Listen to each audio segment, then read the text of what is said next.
یہ آج کل قرآن پاک کا جو چیلنج ہے تو اسی کا موضوع ذرا زیر بحث ہے، وہ میں آج کل اس پہ ذرا پڑھ بھی رہا ہوں۔ استاذ یہ بتائیے گا کہ اللہ تعالیٰ نے جو یہ چیلنج دیا ہے تو یہ اس کے براہ راست جو مخاطبین تھے رسول اللہ صلی اللہ علیہ وسلم کے، انہی تک محدود ہے یا رہتی دنیا تک کے لیے چیلنج دیا گیا؟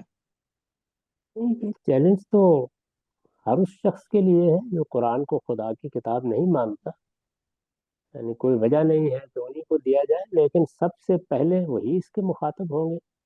اور وہاں چونکہ یہ سوال پیدا ہو گیا تھا کہ یہ شاید اپنی طرف سے گھڑ کے کوئی چیز پیش کر رہے ہیں۔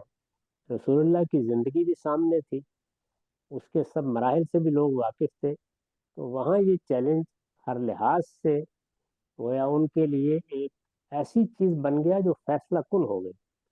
اب ہر دور میں لوگوں کے لیے ان کے لحاظ سے یہ چیز ہوگی کہ یہ اللہ کی کتاب ہے، لیکن اس کے پہلو، اس کے انداز، چیلنج کی نوعیت وہ تبدیل ہوتی چلی جائے گی۔ یعنی اولین مخاطبین ہی ہمیشہ بات سنتے ہیں اور انہیں کو کہی جاتی ہے، لیکن اس کے اندر جو چیز موجود ہے وہ کیا ہے؟ وہ چیز تو بہرحال ایک ایسی چیز ہے کہ جو ہر دور کے لیے ویسے ہی رہے گی۔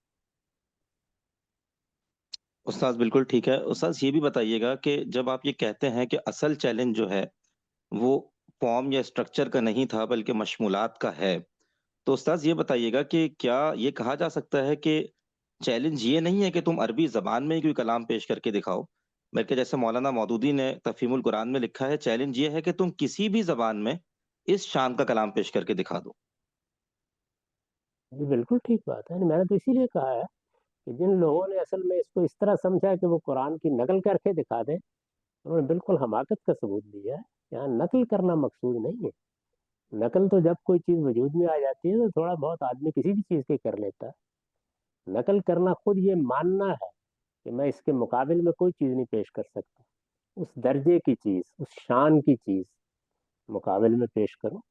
تو اس وقت دنیا میں دیکھیے ہزاروں لاکھوں کتابیں لکھی گئی ہیں، ادب وجود میں آیا ہے، لوگوں نے اپنا علم بیان کیا ہے، بڑے بڑے فلسفی حکما پیدا ہوئے ہیں۔ قرآن مجید اپنی منفرد شان کے ساتھ اسی طرح کھڑا ہے۔ جی ٹھیک ہے استاد، اس میں ایک چیز میں آپ سے یہ پوچھوں گا، بس یہ آخری چیز پوچھنا چاہ رہا ہوں استاد، یہ بتائیے گا کہ جب جیسے آپ نے یہ بات بیان کی ہے نا کہ جو قرآن کا مصدر ہے اس میں کوئی صحیح و خطا نہیں نظر آتی اور کوئی علمی پس منظر بھی نہیں ہے، تو استاذ اگر آج کے زمانے میں کوئی ایسا شخص جو علمی پس منظر بھی رکھتا ہو اور صحیح و خطا سے بھی گزرا ہو، جب وہ یہ کہے گا کہ بھائی میں عالم ہوں یا میں فلسفی ہوں اور میں یہ چیلنج کا جواب دینے کے لیے سامنے آ رہا ہوں، تو کیا ہم اس کے دعوے کو اسی وقت رد کر دیں گے یہ کہہ کے کہ بھائی تم تو مصدر کے ساتھ مناسبت ہی نہیں پیدا کر پائے قرآن کی، یا اس کے چیلنج کو اہ، اس قابل سمجھیں گے کہ اس کا انالیسس کرنے کے بعد پھر اس کو رد کیا جائے؟ یہ بات یہ ہے کہ تینوں چیزیں دیکھی جائیں گی۔ چلیے، اس نے محنت کر کے کچھ سیکھ کر یہ صلاحیت پیدا کر لی ہے کہ وہ کوئی بڑی چیز ہمارے سامنے بیان کر سکتا ہے، تو کرے بیان، دیکھیے قرآن مجید نے اسی لیے تین چیزیں بیان کر دی ہیں، تو تینوں کے لحاظ سے اس کو دیکھ لیں گے، لیکن یہ کہ کیا فی الواقع ایسے کسی نے کرنے کی جسارت کی ہے؟ آپ غور کر کے دیکھیے، کبھی کسی نے سوچا بھی نہیں اس کے بارے میں، حالانکہ قرآن مجید کو ہر پڑھنے والے کو اس سے سابقہ پیش آیا ہے۔ یہ حقیقت ہے کہ انسان کے ذہنی سٹرکچر کی چیز ہی نہیں ہے قرآن، یعنی انسان اس طرح کی صورتحال میں داخل ہی نہیں ہو سکتا۔ جی استاد، اس کا مطلب یہ ہے کہ آپ یہ کہنا چاہ رہے ہیں کہ اس کا جو بھی دعویٰ ہوگا وہ اس قابل تو ہے کہ ہم اس کو انالیسس کریں، یہ کہتے ہوئے رد نہ کر دیں کہ بھائی تم علمی پس منظر رکھتے ہو تو یہ ہم قابل قبول ہی نہیں ہے، لیکن بات کی بحثیں پھر اس کے اندر دیکھی جا سکتی ہیں۔ کوئی آدمی پیش کرے گا، اگر کوئی ایسا واقعہ ہوگا تو دیکھ لیا جائے گا، لیکن میں آپ سے عرض کرتا ہوں کہ یہ واقعہ ہو ہی نہیں سکتا۔ جی استاد، میں آپ کی بات سمجھ گیا ہوں، انشاءاللہ گاہے بگاہے اس کے اوپر یعنی مزید آپ سے جس وقت سوالات کیے انسان جائیں یہ گے۔ خیال جی جی۔ کرتا ہے کہ میں اس کے مقابل کی کوئی چیز پیش کروں، تو اس کو سب سے پہلے خود اس کے نفس سے شدید مزاحمت پیش آ جاتی ہے، کیونکہ وہ چیز ہی ایسی ہے۔ ہاں جی البتہ استاد کسی جزاک مسئلے اللہ۔ میں بغیر کوئی حماقت کرنے بیٹھ جائے تو وہ لوگوں نے بہت کی ہیں، اس کے نمونے موجود ہیں۔ استاد وہ استاد ویسے بہت زیادہ متعین طریقے سے ایسا محسوس ہوتا ہے کہ جیسے آپ نے جو 2-3 چیزیں بیان فرمائی ہیں کہ مضامین ہیں اور خدا بولتا ہوا نظر آئے اور اسلوب بیان ہے، تو استاذ یہ ایسا لگتا ہے پڑھ کے کہ اس کو بہت متعین طریقے سے واضح ہونا چاہیے ایک-ایک چیز کو، کہ وہ کیا-کیا معیارات ہیں جس کو اس میں دیکھنا پڑے گا، کیونکہ ذوقی چیز محسوس ہوتی ہے جب ہم اس کو اس طریقے سے پڑھتے ہیں۔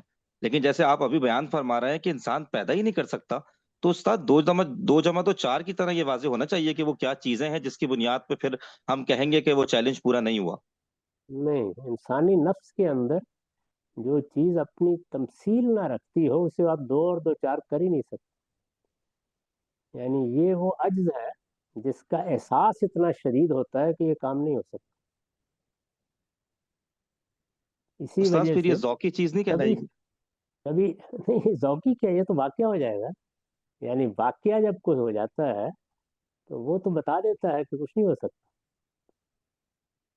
ذوقی چیز تو جب ہو کہ جب اس کا موقع پیدا ہو کہ مجھے خارج میں بیٹھ کے فیصلہ کرنا ہے.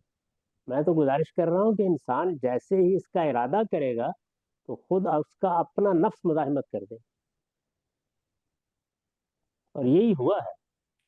یعنی جن لوگوں نے یہ کبھی کوشش کی ہے یہی ہوا ہے ان کے ساتھ. ہاں، آپ متعین کریں گے کہ وہ اس کی اصل وجہ کیا ہے؟ آپ نے بات 2 ایک جملے فرمایا کہ وہ کیا رکاوٹ ہے، یا وہ سانچہ نہیں ہے، جو یا جو چیزیں وہ فیکلٹی نہیں متعین ہے؟ کرنے کی تھی وہ تو میں نے تینوں بیان کر دی. جی وہ خدا پر ایمان کے مضمون میں نے تینوں بیان جی کر جی دی.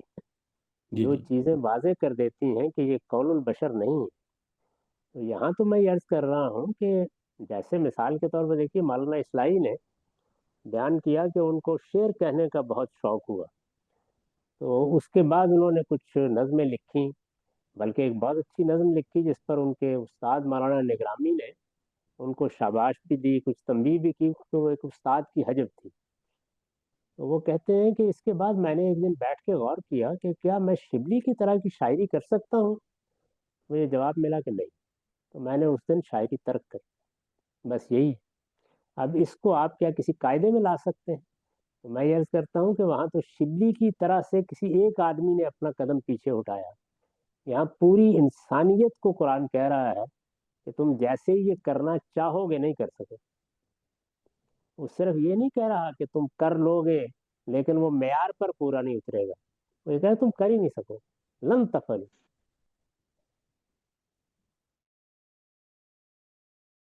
بہت شکریہ بہت استاذ۔ شکریہ جناب.